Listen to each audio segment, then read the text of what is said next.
Hello guys, तो आज हम बताने वाले हैं आपको Shershah engineering college SC Sasaram जिसको बोला जाता है उसके बारे में डिटेल्स में। ठीक है, हम हैं इस कॉलेज के फर्स्ट ईयर का स्टूडेंट है। अपना एक्सपीरियंस शेयर करेंगे जी इस कॉलेज में क्या क्या चीज़ है और क्या क्या चीज़ झूठे बोला जाता है वो बताने वाले हैं। ठीक है, तो बने रहिए वीडियो में और देखिए शेरशाह इंजीनियरिंग कॉलेज जिसको बोला जाता है SC Sasaram, Shershah engineering college Sasaram, जो पढ़ता है मेरा कहाँ, सासाराम।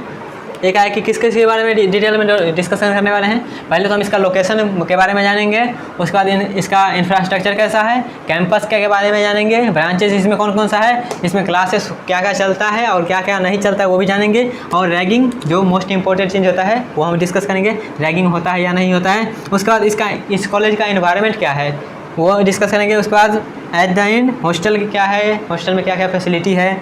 उसके बाद मेस का खाना सा जरूरी है, इसलिए खाना भी डिस्कस कर लेंगे। ठीक है, तो चलते हैं, शुरुआत करते हैं हम पहले लोकेशन से। ठीक है, शेरशाह इंजीनियरिंग कॉलेज जो हमारा बिहार में एस्टेब्लिश्ड है, बिहार है जो हमारा एसोसिएट है कि पहले था क्या, AKU से एसोसिएट है, मतलब आर्यभट्ट नॉलेज यूनिवर्सिटी से हमारा पहले एसोसिएटेड था, लेकिन अब हो गया है ये बिहार इंजीनियरिंग यूनिवर्सिटी। ठीक है, BEU, बिहार इंजीनियरिंग यूनिवर्सिटी से ये एसोसिएटेड हो गया। ठीक है, इसका लोकेशन क्या है, ये लोकेशन मेरा है बिहार में है। बिहार में भी ये रोहतास ज़िला से है, रोहतास में भी ये सासाराम से है, सासाराम एक सिटी है, सासाराम से है। ठीक है, सासाराम रेलवे स्टेशन से ये 15 किलोमीटर की दूरी पर है। ठीक है, इसका लोकेशन कहाँ है, बिहार में है ये, और मेरा ये रोहतास ज़िला में, बिहार के रोहतास ज़िला में है, और रोहतास ज़िला में भी ये सासाराम सिटी में पड़ता है, जो कि सासाराम जंक्शन से लगभग 15 किलोमीटर दूरी पर ये कॉलेज बना है। ठीक है, तो इसका लोकेशन पता चल गया कहाँ है, रोहतास में है। ठीक है, बिहार में है, रोहतास में है और सासाराम में है। ठीक है, अब आते हैं इसका इंफ्रास्ट्रक्चर कैसा है। इंफ्रास्ट्रक्चर 2016 में बना था तो नया ही होगा। इसका इंफ्रास्ट्रक्चर बोल सकते हैं गुड। इसका इंफ्रास्ट्रक्चर जैसा कि हमको लगा अच्छा खासा बना है। ठीक है, और उसके बाद डिस्कस करेंगे क्या है अच्छा। इसका मतलब इसका जो हमारा बिल्डिंग है, बिल्डिंग न्यू है, अच्छा एक तरह से बोल सकते हैं अच्छा से बनाया गया है। ठीक है, और उसके बाद इसका कैंपस के बारे में बोले तो यहाँ पे कैंपस जो है ना हल्का सा छोटा है। ठीक है, मतलब लिख देते हैं छोटा हिंदी में, इसका कैंपस छोटा है। और छोटा है इसका मतलब ये नहीं कि आप बोर हो जाइएगा। पहले आपको लगेगा, जब आइएगा तो लगेगा, मेरे दोस्त को भी लगता था कि हाँ इसमें यहाँ कैसे रह सकते हैं, इतना छोटा कैंपस है, लेकिन धीरे धीरे बाहर जाने की आदत छूट जाएगा तो खुद आपको वहाँ कॉलेज में पढ़ने के लिए जाने में आवश्यकता लगेगा। ठीक है, तो यहाँ पे देखिएगा इसका कैंपस जो है छोटा है, पर इतना भी छोटा नहीं है जो आप उसमें बोर हो जाइएगा। ठीक है, तो इसका कैंपस क्या है, छोटा है लेकिन ठीक ठाक है। आपको पहले लगेगा बोरिंग लगेगा, लेकिन यहाँ पे कैंपस भी धीरे धीरे आदत हो जाएगा तो छोटा लगेगा या फिर बड़ा लगेगा। जो जिनको घूमने का आदत होगा उनको छोटा लग सकता है, और जिनको घूमने का आदत नहीं होगा उनके लिए ठीक है। ठीक है, कैंपस भी मेरा पता चल गया। कैंपस मतलब एक तो मेरा एकेडमिक बिल्डिंग है और हॉस्टल है। ठीक है, तो एकेडमिक बिल्डिंग में जाके क्या होता है, पढ़ाई लिखाई जो ऑफिस का काम होता है वो एकेडमिक बिल्डिंग में होता है, और हॉस्टल का काम तो रहने खाने का व्यवस्था है हॉस्टल में वही होता है। उसके बाद आते हैं इसमें ब्रांचेज कौन कौन सा है, हमारा कॉलेज में ब्रांचेज कौन कौन सा अवेलेबल है। तो पहले डिस्कस करते हैं CSE कंप्यूटर साइंस इंजीनियरिंग, उसके बाद क्या है मैकेनिकल इंजीनियरिंग, उसके बाद मेरा सिविल है, उसके बाद क्या है, उसके बाद माइनिंग है, माइनिंग है, उसके बाद क्या है एक EEE। इतना सारा ब्रांचेज अवेलेबल है इस कॉलेज में, EEE। ठीक है, कौन कौन सा ब्रांचेज है, कंप्यूटर साइंस है, मैकेनिकल है, सिविल है, माइनिंग है और EEE ब्रांच है। ठीक है, और उसके बाद यहाँ पे देखते हैं अब क्लासेस चलता है या नहीं चलता है। मान लेते हैं एडमिशन तो ले लिए आप, ठीक है, अब मान लेते हैं आप घर पर रहना चाहेंगे या फिर कहीं और रहना चाहेंगे, क्लासेस करना ज़रूरी है या नहीं। ठीक है, क्लासेस करना ज़रूरी है क्योंकि 75% अटेंडेंस मांगता है, इसलिए क्लासेस करना ज़रूरी है। ठीक है, ज़रूरी है, क्लासेस करना मेरा ज़रूरी है। क्यों ज़रूरी है, और क्लासेस में भी देखिएगा दो तरह के क्लासेस होता है। एक तो मेरा क्या होता है, थ्योरी होता है, और एक होता है प्रैक्टिकल होता है। एक मेरा थ्योरी का क्लास होता है और प्रैक्टिकल का क्लास होता है। जैसे आप मान लीजिए थ्योरी में आपको यहाँ पे जो क्लास में पढ़ाया जाएगा वो पढ़ाया जाएगा, और उसके बाद जो क्लास में पढ़ाया गया है उससे रिलेटेड मेरा लैब होता है। लैब में क्या होता है, जो पढ़ाया गया है उसका एक्सपेरिमेंट किया जाता है। ठीक है, तो क्लासेस में भी बोल सकते हैं थ्योरी होता है, प्रैक्टिकल होता है। ठीक है, तो क्लासेस करना ज़रूरी है। नहीं जो ऐसे कोई टीचर होते हैं वो प्रॉब्लम कर देते हैं, जैसे मान लीजिए आप क्लासेस नहीं गए तो बोल देते हैं पेरेंट्स को बुलाइएगा तभी हम अलाउ करेंगे क्लास में आना, वो उस तरह का प्रॉब्लम हो जाता है। इसलिए क्लासेस बोल सकते हैं हम ज़रूरी करना है, क्लासेस करना ज़रूरी है, नहीं करिएगा तो दिक्कत का सामना करना पड़ जाएगा और क्या है। तो अभी तक हम क्या क्या जाने गए, इसका लोकेशन के बारे में जाने, इंफ्रास्ट्रक्चर के बारे में जाने, कैंपस के बारे में जाने, ब्रांचेज और क्लासेस के बारे में, ठीक है। लोकेशन कहाँ है, बिहार में है, रोहतास में है और सासाराम में है, मतलब सारा इससे रिलेटेड है। बिहार में रोहतास जिला, रोहतास में सासाराम से है, ठीक है। सासाराम जंक्शन से जो है 14 किलोमीटर या 15 किलोमीटर दूरी पर है, ठीक है। इसका इंफ्रास्ट्रक्चर 2016 में बना है, नया है तो अच्छा है, ठीक है। कैंपस के बारे में बनेगा तो कैंपस का छोटा सा है, एज अदर कॉलेज के कंपेरिजन में छोटा है, लेकिन धीरे धीरे आदत हो जाएगा तो अच्छा लगेगा, ठीक है। कैंपस छोटा है जैसा कि बता दिए, यहाँ पे ऐसा नहीं बोल रहे हैं जो एकदम बड़ा कैंपस है, ऐसा नहीं है, छोटा है लेकिन सही है। उसके बाद ब्रांचेज जाने इसमें CSE है, माइनिंग है, सिविल है और ट्रिपल है और मैकेनिकल है, ठीक है। क्लासेस करना ज़रूरी है, क्यों ज़रूरी है, थ्योरी होता है, प्रैक्टिकल होता है, ये सब छूटेगा तो आपका ही नुकसान है और दूसरे का नुकसान है नहीं, और नहीं करिएगा तो टीचर को प्रॉब्लम कर देगा तो जाना मजबूरी है, ठीक है। उसके बाद आते हैं आप मोस्ट इम्पोर्टेंट चीज़ रैगिंग के ऊपर। क्या यहाँ पे सीनियर रैगिंग लेते हैं या नहीं लेते हैं, जैसा कि यहाँ पे देखिएगा। अब हम डिस्कस करेंगे रैगिंग के बारे में। तो यहाँ पे रैगिंग का र भी नहीं होता है, लिख देते हैं रैगिंग का र आर भी नहीं होता है। यहाँ पे रैगिंग बिल्कुल नहीं होता है, ठीक है। ऐसा झूठ नहीं बोला है, सही में रैगिंग यहाँ पे नहीं होता है। जैसा कि हम आए थे पहली बार तो हमको लगा था रैगिंग वैगिंग होगा, लेकिन यहाँ पे कुछ नहीं होता है। बस यहाँ पे एक चीज़ होता है, इंट्रोडक्शन तो ज़रूरी है ही। जैसे आपस में हम इंटरेक्ट कैसे करेंगे, इंट्रोडक्शन के। जैसे मान लीजिए आपको यहाँ पे रैगिंग जैसा कुछ शब्द है नहीं, कोई सीनियर मिल गया, ठीक है, वो बोलेंगे बस अपना नाम बताओ और कुछ नहीं है, तो रैगिंग हो गया, कुछ नहीं होता है, रैगिंग वैगिंग नहीं होता है यहाँ पे, ठीक है। रैगिंग का आर भी नहीं होता है, मतलब रैगिंग बिल्कुल नहीं होता है, ठीक है। क्या हॉस्टल में रैगिंग होता है, कहीं पर भी रैगिंग नहीं होता है, और डिस्कस करते हैं, बताते हैं, इतना जान लीजिए अभी रैगिंग का र भी नहीं होता है, ठीक है। उसके बाद आते हैं इसका एनवायरनमेंट कैसा है। रैगिंग जब होता ही है तो एनवायरनमेंट क्या होगा, अच्छा ही होगा ना। तो एनवायरनमेंट मेरा गुड है, क्यों गुड है, जहाँ यहाँ पे ऐसा अभी हम हॉस्टल में वीडियो शूट कर रहे हैं तो यहाँ पे आपको थोड़ा सा भी आवाज़ क्या कुंकू को नहीं लग सकता है, ठीक है। तो यहाँ पे सब ऐसा है नहीं जो एकदम पिंडोक का रखते हैं, पिंडोक मतलब एकदम क्या बोलते हैं उसको, अपने गांव देहाती भाषा में बोलते हैं क्या, धाराशाही करके रखते हैं, वैसा नहीं।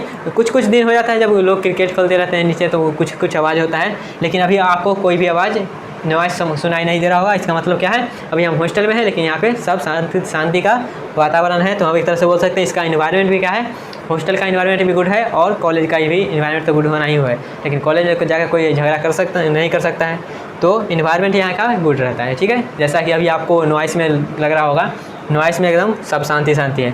उसके बाद यहाँ पे देखते हैं आप हॉस्टल क्या है, हॉस्टल में क्या क्या अवेलेबल होता है। तो हॉस्टल में जो होता है कि मेरा रूम मिलता है, रूम में आपको फर्स्ट ईयर में 3 स्टूडेंट मिलते हैं, और 3 स्टूडेंट में कहीं से हो सकता है आपका रूम पार्टनर कोई और मिल जाए, ठीक है। उसके बाद आपके हॉस्टल में रहेगा 2 फैन रहेगा, 3 ट्यूबलाइट रहेगा जिसको हम क्या मरकरी भी बोलते हैं, और आपको 3 रैक दिया जाएगा, 3 बेड दिया जाएगा, 3 टेबल और 3 कुर्सी, इतना चीज़ प्रोवाइड किया जाएगा। और उसके बाद आपस में पार्टनर के साथ इंटरेक्ट कर सकते हैं, रूम पार्टनर के साथ। और उसके बाद आपको यहाँ पे रूम में क्या क्या फैसिलिटी मिलेगा, आपको वाईफाई फ्री मिलेगा, जितना नेट यूज कर सकते हैं करिए, कोई दिक्कत है नहीं, वाईफाई फ्री मिलेगा। और सिर्फ आपको राउटर एक जो होता है वाईफाई के तार को आपके रूम में आ जाएगा, सिर्फ आपको एक राउटर ख़रीदना पड़ेगा जिससे आप वाईफाई कनेक्ट कर सकते हैं फ़ोन से, ठीक है। तो वही सिर्फ आपको ख़रीदना पड़ेगा, बस 1000 में मिलता है, ख़रीद लीजिएगा, आप 4 साल तक वही यूज करिएगा, ठीक है। तो यहाँ पे वाईफाई हॉस्टल रूम में फ्री मिलता है, ठीक है। फ्री मतलब कोई चार्ज उसका नहीं लगता है, और जो हॉस्टल का चार्ज होता है तो वो तो लगेगा। वाईफाई यहाँ पे फोकट में मिलता है, फोकट मतलब पैसा नहीं लगता है उसका, और जितना यूज कर सकते हैं, जितना 10 GB 50 GB जितना आप यूज कर सकते हैं, जितना आपका क्षमता यूज कर लीजिए, कोई दिक्कत नहीं है। तो हॉस्टल में क्या क्या मिलता है बता दिए, लाइट मिलता है, मरकरी मिलता है जिसको मरकरी भी बोलते हैं, ठीक है। 2 फैन मिलता है, टेबल मिलता है, कुर्सी मिलता है, और 1 बेड मिलता है, और 3 रैक मिलता है। 3 स्टूडेंट के लिए 3 रैक, 3 बेड, 3 कुर्सी, 3 टेबल और 3 ट्यूबलाइट, और 3 आपको प्लग लगाने वाला, चार्जर लगाने वाला भी मिलेगा, और 2 फैन मिलेगा, 3 नहीं फैन 2 भी मिलेगा, ठीक है। और हॉस्टल के बारे में जानकारी मिल गया। और हॉस्टल में यहाँ पे हॉस्टल में ग्राउंड यहाँ पे जो है ना, उसमें आप क्रिकेट भी खेल सकते हैं, बैडमिंटन खेल सकते हैं, ठंडे के मौसम में जो भी खेलने का मन होगा ग्राउंड में जाकर खेल सकते हैं, कोई रोकने टोकने वाला है नहीं, वही होगा। सिर्फ आप झगड़ा करिएगा तो थोड़ा सा दिक्कत हो जाएगा, दिक्कत मतलब दूसरे को परेशान करिएगा तो आपको भी परेशानी का सामना करना पड़ेगा, इसलिए वहाँ पे थोड़ा सा प्रॉब्लम हो जाता है जब कोई झगड़ा कर लेता है, ठीक है।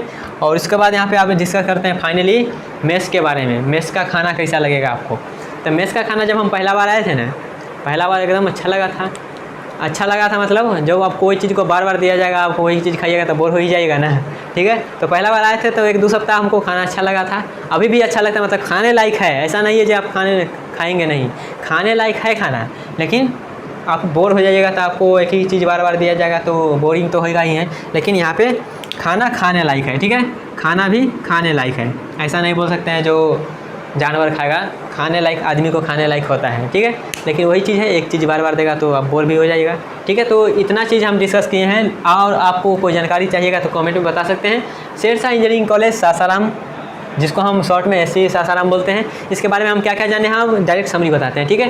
पहले हम लोकेशन के बारे में जाने। लोकेशन मेरा क्या है, बिहार में है, रोहतास में है, वो बिहार के रोहतास डिस्ट्रिक्ट में है, रोहतास डिस्ट्रिक्ट के सासाराम सिटी में, ठीक है। और ये जो मेरा कॉलेज है, ये मेरा बिहार इंजीनियरिंग यूनिवर्सिटी से अब एसोसिएटेड हो गया है, ठीक है। पहले यह था AKU, जिसको हम आर्यभट्ट नॉलेज यूनिवर्सिटी बोलते हैं, लेकिन अब ये इस सेमेस्टर से मतलब 2023 से हो गया है बिहार इंजीनियरिंग यूनिवर्सिटी, ठीक है। उसी का नाम चेंज कर दिया गया और कुछ नहीं है। इसका इंफ्रास्ट्रक्चर क्या है, अच्छा है, 2016 में बना है, 5 साल 6 साल हो गया है, तो अच्छा है, ठीक है। उसके बाद हम इसका कैंपस जाने। कैंपस क्या है, और अदर कॉलेज के कंपेरिजन में क्या है, हल्का सा छोटा है, लेकिन आपको बोरिंग नहीं होएगा, ठीक है। उसके बाद ये ब्रांचेज कौन कौन सा है, CSE है, माइनिंग है, सिविल है, ट्रिपल है और मैकेनिकल इंजीनियरिंग, ठीक है। क्लासेस करना जरूरी है या नहीं, क्लासेस करना जरूरी है, क्योंकि कोई टीचर होते हैं, प्रोफेसर होते हैं, वो हल्का सा कर देंगे अपने पेरेंट को बुला के लाओ और क्लास नहीं करते तो, लेकिन और टीचर होते हैं वो एकदम कूल रहते हैं, क्लास करो चाहे नहीं। ये होगा आपका जो है, आप क्लास आइएगा कॉलेज में तो आपको पता चलेगा कौन कौन सा मार्क्स जोड़ा जाता है इंटरनल में, तो उसके अनुसार आपको हमारा सजेशन है क्लास करना ज़रूरी है, तो क्लास कर सकते हैं, ठीक है। क्लास करना ज़रूरी है क्योंकि इसमें थ्योरी होता है, प्रैक्टिकल होता है, ये सब करिएगा तभी ना आपको आगे एक्सप्लोर करवाइएगा, ठीक है। उसके बाद हमने मोस्ट इंपॉर्टेंट चीज़ जाना रैगिंग के बारे में। रैगिंग यहाँ पे बिल्कुल नहीं होता है, ठीक है। बस अपना इंट्रो याद कर लीजिएगा। अगर आपको इंट्रो का भी फॉर्मेट चाहिए तो कमेंट में बता सकते हैं, हम इंट्रो बता देंगे जो कैसे क्या बोलना पड़ता है पहले, ठीक है। उसके बाद इंट्रो यहाँ पे बस रैगिंग कुछ होता नहीं है, बस इंट्रो याद कर लीजिएगा और कोई आपको कुछ नहीं बोलेगा, ठीक है। इसका ड्रेस कोड भी होता है, first year, second year, third year का ड्रेस कोड भी होता है। आपको ड्रेस कोड मालूम, ड्रेस कोड बता देते हैं, ठीक है। ड्रेस कोड होता है बॉयज़ के लिए क्या है, फर्स्ट ईयर के लिए मेरा ड्रेस कोड है white shirt black pant, white shirt black pant, और टाई जो होता है टाई भी एक ले लीजिएगा जो ब्लैक कलर का होना चाहिए, और जूता भी ब्लैक कलर का होना चाहिए, ठीक है। और एक ब्लेजर ले सकते हैं जो ब्लैक कलर का हो। ब्लेजर का जरूरी पड़ेगा आपको ठंडी में, गर्मी में ब्लेजर का जरूरी नहीं पड़ेगा, क्योंकि ठंडी में आप स्वेटर पहन के जाइएगा तो अच्छा नहीं लगेगा, टाई वाई लगा के जा रहे हैं, ऊपर से स्वेटर पहन के जा रहे हैं तो अच्छा नहीं लगेगा, इसलिए ब्लेजर लिया जाता है, क्योंकि ठंडी में ब्लेजर लगा के इंजीनियर जैसा लगेगा। और गर्मी में तो ब्लेजर लगेगा, काला रंग का है ब्लेजर लगेगा तो गर्मी से ही आउट बॉक हो जाएगा, इसलिए ठंडी में ब्लेजर का यूज़ किया जाता है, गर्मी में नहीं किया जाता है, ठीक है। और आप लोग आइएगा ठंडी में मतलब जब आप लोग आइएगा लगभग नवंबर अक्टूबर या नवंबर में होता है एडमिशन, तो ठंडी तब तक आ जाता है, ठीक है। तो ब्लेजर ले लीजिएगा। क्या क्या ड्रेस कोड है फर्स्ट ईयर का, वाइट कुर्ता और ब्लैक पैंट और ब्लैक टाई और ब्लैक शूज़, ठीक है। और ब्लेजर भी ले सकते हैं, लेना ही पड़ेगा, ठंडी में ब्लेजर लेना ही पड़ेगा, गर्मी नहीं लीजिएगा लेकिन लेना पड़ेगा, ठीक है। और उसके बाद हमने क्या जाना, हॉस्टल के बारे में। ये इस कॉलेज में जो है ना हॉस्टल 3 अवेलेबल है, एक गर्ल्स के लिए है और 2 बॉयज़ के लिए है, हॉस्टल A और hostel block B। Block A block B ऐसे बोला जाता है हॉस्टल को, ठीक है। हम लोग ब्लॉक B में रहते हैं, ब्लॉक A में हमारा सेकेंड ईयर और थर्ड ईयर रहते हैं, और यहाँ पे ब्लॉक B में जो है हम फर्स्ट ईयर और फोर्थ ईयर रहते हैं, ठीक है। जब हमारा फोर्थ ईयर निकल जाएंगे 1-2 महीना बाद, तो आप लोग आइएगा, तो आपको किस ब्लॉक में रखा जाएगा पता नहीं। तो हॉस्टल यहाँ पे 3 है, एक गर्ल्स के लिए है और 2 बॉयज़ के लिए, ठीक है। उसके बाद हमने डिस्कस किया क्या इन्वायरमेंट कैसा है, यहाँ का इन्वायरमेंट बता दिया एकदम अच्छा, सब अपने अपने काम में व्यस्त रहते हैं और सब सपोर्ट भी है। सपोर्ट भी मतलब अपने ब्रांच के आदमी से कहिएगा तो सपोर्ट करेगा, सीनियर से भी बोलिएगा तो वो भी सपोर्ट कर, सब सपोर्टिव नेचर का है और सबका नेचर भी सही है, ठीक है। ऐसा कुछ है नहीं कि आपको वो गाली देगा ये देगा, नहीं। जब पूछने जाइएगा तो अच्छा से बताएगा, कोई तो एक्सेप्शन तो सब जगह होता है, ऐसा तो नहीं बोल रहे हैं 100% यहाँ का सही है, एक्सेप्शन सब जगह होता है, एक्सेप्शन कुछ है लेकिन ना के बराबर है, ठीक है। उसके बाद हम यहाँ पे डिस्कस किए मेस का खाना आपको सप्ताह में सब अलग अलग मेन्यू मिलेगा, 6 वैरायटी का खाना ऐसे मिलता है, 6 रंग का। सुबह में नाश्ता, दोपहर में मिलता है, फिर शाम में मिलता है, ठीक है। खाना का बोले तो सुबह में नाश्ता मिल गया, अब उसके बाद 1 बजे मिलता है मेरा लंच टाइम होता है। उसके बाद जब लंच टाइम हो जाता है उसके बाद नेक्स्ट में मिलता है शाम को 5 बजे मिलता है मेरा चाय मिलता है, ठीक है, चाय पी सकते हैं। उसके बाद 8 बजे रात में खाना मिलता है और उसके बाद फिर से वही रिपीट हो जाता है अगले दिन, ठीक है। तो सप्ताह में 7 दिन होता है, 7 दिन अलग अलग वैरायटी का खाना मिलता है। खाना भी सही है, मतलब बोरिंग लगेगा लेकिन खाना खाने लायक रहता है, ठीक है। तो ये मेरा मेस का हो गया। तो ये था ओवरऑल मेरा फर्स्ट ईयर का एक्सपीरियंस। और आपको कोई चीज़ जानकारी लेना होगा तो बोल दीजिएगा, कोई चीज़ छूट गया होगा, छूटेगा तो जरूरी छूटेगा, ऐसा तो कुछ है नहीं, ये एकदम पूरा एक्यूरेट बता दिए होंगे। कोई चीज़ छूट गया होगा तो आप वहाँ पे कमेंट में पूछ सकते हैं या फिर डायरेक्ट मैसेज कर सकते हैं, टेलीग्राम हो, इंस्टाग्राम हो, फेसबुक हो, कहीं पे भी मैसेज करिएगा, रिप्लाई मिलेगा, ठीक है। और आपको कोई और जानकारी, जैसे मान लीजिए हमको फर्स्ट ईयर में आ रहे हैं कॉलेज, तो क्या क्या चीज़ लेके आना चाहिए और क्या क्या चीज़ नहीं लेके आना चाहिए, वो भी अगर आपको जानने का मन हो तो कमेंट में डाल दीजिए, वीडियो बन जाएगा। और यहाँ पे और क्या बोल सकते हैं, और आपको इंट्रोडक्शन, जैसे मान लीजिए कोई सीनियर मिल गया तो आपको कैसे बात करना है, क्या वो अगर पूछे तो कैसे बोलना है, जस्ट इंट्रोडक्शन, वो अगर आपको चाहिए तो बोल दीजिएगा, हम उसका फॉर्मेट दे देंगे, ठीक है। और यहाँ पे मान लीजिए इंट्रोडक्शन क्या इंग्लिश में देना जरूरी है, इंग्लिश में दीजिएगा तो गुड, नहीं दीजिएगा तो भी कोई दिक्कत है नहीं यहाँ पे। और क्या होगा, क्लासेस करना ज़रूरी है क्योंकि कोई प्रोफेसर दिक्कत कर सकते हैं, ठीक है। तो ये ओवरऑल था मेरा शेरशाह इंजीनियरिंग कॉलेज सासाराम के बारे में पूरी जानकारी, पूरी नहीं, ओवरऑल हमको जितना लगा इतना चीज़ बताना जरूरी था, उतना चीज़ बता दिए हैं। तो आई थिंक आपको ये अच्छा लगा होगा। कोई चीज़ छूट गया होगा तो कमेंट में डाल दीजिए, और कोई भी चीज़ पूछना हो तो डायरेक्ट पूछ सकते हैं। तो मिलते हैं नेक्स्ट वीडियो में, तब तक के लिए bye bye, tata, take care and all the best.